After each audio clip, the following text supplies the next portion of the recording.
Assalamualaikum warahmatullahi wabarakatuh, pemirsa Mata Televisi dimanapun Anda berada. Berjumpa kembali dalam sajian Inspirasi Banua. Dan pada kesempatan kali ini, mumpung suasana masih dalam bulan Syawal, seluruh kerabat kerja Inspirasi Banua mengucapkan minal aidin wal faizin, mohon maaf lahir dan batin. Pemirsa, Inspirasi Banua masih bersama narasumber kita, Bapak Taufik Rahman, sarjana hukum, trainer sekaligus dosen yang akan memberikan inspirasi, motivasi bagi pemirsa dimanapun yang bisa menyaksikan siaran kami. Dan selamat berjumpa kembali, Bung Taufik. Ya, selamat Hari Raya Idul Fitri dulu ya buat para pemirsa juga. Mohon maaf lahir batin. Taqabbalallahu minna wa minkum. Innal minkum taqabbal ya karim. Semoga di hari yang Fitri ini kita benar-benar kembali ke kesucian diri ya. Oke. Sesuai hakikat kita menjadi orang yang telah lahir kembali setelah bulan Ramadan, selama 1 bulan kita melakukan ibadah di bulan Ramadan.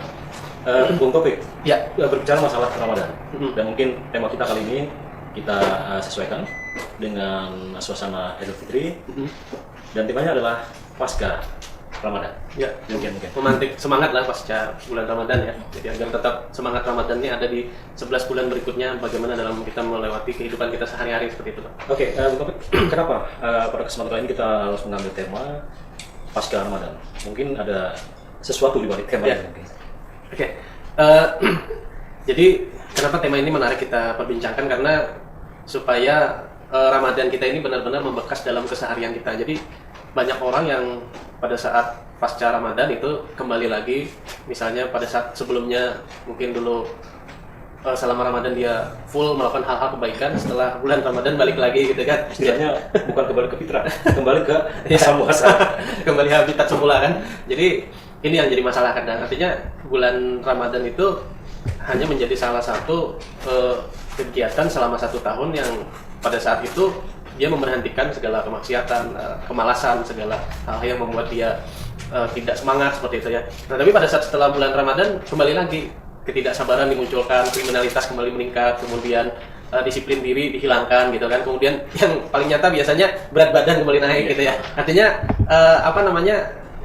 tidak ada sama sekali membekas gitu. Selama 30 hari dia membangun kebiasaan. Jadi sebenarnya kan dalam ilmu training sebenarnya selama 30 hari itu adalah salah satu waktu yang sangat efektif membangun kebiasaan baru. Jadi kalau kita setiap hari itu misalnya berkata yang baik gitu ya, kemudian melakukan hal-hal yang baik, dan itu bisa diulang selama 30 hari, itu sebenarnya membentuk karakter, Pak. Nah, tapi kok kenapa karakter ini tidak terbangun setelah bulan Ramadan? Nah, apa yang salah gitu kan? Apa yang membuat mereka menjadikan 1 bulan itu, saya 1 bulan ya 1 bulan, jadi ditinggal di 1 bulan itu, tapi setelah bulan Ramadan mereka tidak ada bekas seperti itu. Nah, maka dari itu kita harus mencari formulanya, mencari cara bagaimana selama 1 bulan ini kita sudah terlatih lah seperti itu. Setelah bulan Ramadan, disiplin diri, kesabaran, kemudian kemampuan menahan emosi gitu kan, itu bisa tetap ada setelah bulan puasa ini. Oke, sebelum kita mengetengahkan formula untuk tadi dikatakan sebagai formula untuk melatih diri ya. Mungkin ada orang berpendapat bahwa selama Ramadan itu kan bulan untuk meraih banyak amal ibadah, karena segala kegiatan kebaikan dilipat gandakan oleh Allah SWT. Nah, mungkin prinsip mereka, toh selama sebulan kan kalau dilipat gandakan sekian, 11 bulan bisa terhapus kan? Gimana menurut Bung Taufik ini? Iya, itu ada asumsi-asumsi memang anggapan seperti itu ya. Artinya mumpung ini bulan diskon gitu, bulan pelipat gandaan, akhirnya biar aja dirapelnya di bulan Ramadan. Kalau bahasa ininya mungkin ada yang bilang STMJ ya, salat terus maksiat jalan gitu. Nah, hal yang ini yang keliru. Sebenarnya yang saya pahami bahwa bulan Ramadan adalah bulan latihan. Ya, saya kebetulan praktisi training. Jadi kalau yang namanya training itu tidak ada setiap hari.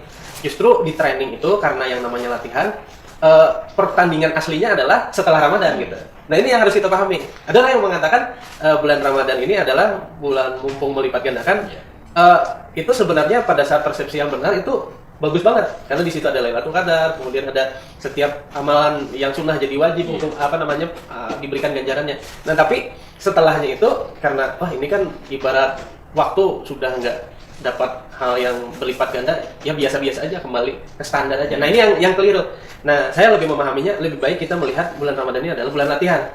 Kalau dulu selama 1 bulan kita tahan puasa nih, ya kan, tanpa harus ada yang memonitor, tanpa harus ada CCTV gitu kan, dari sahur sampai kita kedok maghrib, kita ada apapun di depan kita bisa nahan diri selama 1 bulan loh. 1 bulan, bukan 1 hari. Artinya mampu tuh, tidak melakukan hal-hal yang membatalkan. Nah, seharusnya pada saat 1 bulan itu kita sudah mampu seperti itu. Nah, setelah bulan puasa, kebiasaan ini kita, maaf, misalnya puasanya nggak harus 1 hari selama 330 hari, sisanya tidak kan?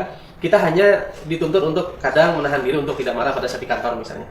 Dituntut untuk bisa mengendalikan diri ya pada saat menghadapi hal-hal masalah-masalah yang mungkin menurut kita berat gitu kan. Kita disuruh bersabar. Kemudian kita di sana disuruh berbagi ya kan, banyak-banyak bersedekah. Artinya tuntutan ini hanya selama 1 tahun itu 1/12-nya saja. 1/12-nya kita latihan, 11 bulannya adalah pertandingan aslinya. Nah, pada saat kita bisa memahami seperti itu, maka insya Allah artinya ibarat persentasenya pada saat kita bulan Ramadan bisa full time kita ibadah. Bayangkan tuh pagi sampai maghrib puasa, habis maghrib nggak lama salat isya kan, habis itu taraweh lagi. Nah nggak bulan puasa kan nggak ada itu, nggak ada kan setelah bulan puasa nggak ada taraweh, artinya cuma ada salat tahajud. Kenapa hal yang minimal ini coba kita bisa maksimalkan. Artinya pada saat kita sudah latihan selama 1 bulan, seharusnya kita kalau sudah menjadi orang yang terlatih setelah bulan puasanya, kalau melakukan hal yang standarnya separuh aja, nggak harus puasa tiap hari, nggak ada taraweh tiap hari, kita lakukan yang ya minimal 50%-nya lah. Kebiasaan apa? Kebiasaan berbagi, kebiasaan menahan diri, kebiasaan menahan pada saat melihat makanan enak, ada traktiran atau apa, ya tetap bisa kita mengendalikan diri. Kemudian mau marah, kita bisa bersikap sabar, ya. Kemudian hal-hal yang sifatnya ini kita bisa menjadi yang terdisiplin seperti itu. Jadi tadi ngomong soal seperti Ramadan dan ada taraweh di sana. Indikasi apa? Biasanya pada awal-awal Ramadan itu musola itu jadi sempit. Artinya jamaahnya banyak ya. Menjelang pertengahan sampai akhir tuh masalahnya musola jadi lebar. Ya, istilahnya. Mengalami kemajuan lah. Jamaahnya Sapnya maju katanya kan. Ini indikasi apa sebenarnya bagi kita sebagai insan akan hal seperti ini? Jadi kalau saya tetap berprasangka positif. Jadi waktu saya coba sholat di kota besar ya, kebetulan selama bulan Ramadan ini kita full ngisi pelatihan. Jadi saya hari ini kadang di Palangka, besok di Samarinda, besoknya di Balikpapan. Jadi mensurvei nih, jadi sholat tarawih nggak di Amuntai aja kebetulan. Jadi setelah saya lihat, saya tetap berpikir positif lah. Artinya boleh jadi yang mengalami kemajuannya orangnya pada mudik, gitu ya. Jadi orangnya sudah pada nggak ada di di daerah tersebut. Dan ternyata benar. Jadi pada saat hari-hari terakhir saya sholat di masjid di sekitaran Amuntai, malah sapnya tambah banyak. Ternyata kan karena memang Amuntai ini kan banyak orang yang mudik, gitu kan. Pas pulang kampung gitu. Jadi artinya kita berpemahaman itu hanya sesuatu yang boleh dikatakan memang yang namanya iman itu kadang turun naik gitu ya. Nah jadi tidak masalah lah. Tapi secara global kita melihat semangat orang selama bulan puasa ini, apalagi di Amuntai, di hulu sungai itu luar biasa. Masjid rame gitu kan ya. Kemudian tadarus Al-Quran gitu. Jadi semangat ini mudah-mudahan terus ada. Nah mudah-mudahan ramenya ini, walaupun kan setelah Ramadan boleh dikatakan susut banget tuh. Yang namanya masjid, musola itu susut banget. Yang awalnya penuh 10 saf, paling 1-2 saf. Tapi tidak masalah, yang penting itu kan buat ibu-ibu memang tidak ada kewajiban ya harus di jamaah di masjid, tidak. Nah tapi maksudnya semangat ini untuk ditularkan ke anak-anaknya. Jadi anak-anaknya dibikin semacam aturan. Pokoknya maghrib, isya, harus sholat di musola. Sekarang kan ada ada beberapa daerah yang menerapkan sampai melibatkan Satpol PP. Jadi saya waktu di daerah Hulu Sungai Tengah di Barabai, jam 6 itu Satpol PP keliling menghimbau kepada warung-warung yang masih ada di warung, di kafe-kafe untuk segera pulang karena sudah menjelang sholat maghrib. Nah artinya ini bagus nih, artinya ada keterlibatan dari pihak eksekutif dari pemerintah gitu kan untuk mengingatkan tentang kesadaran beragama seperti itu. Ini bagus seperti itu. Mudah-mudahan bisa kita coba nanti di Hulu Sungai Utara, di Amuntai kota kita tercinta ini yang beriman. Tapi kalau di dalam spiritual itu adalah ancaman dan semacam harapan gitu, ganjaran pahala.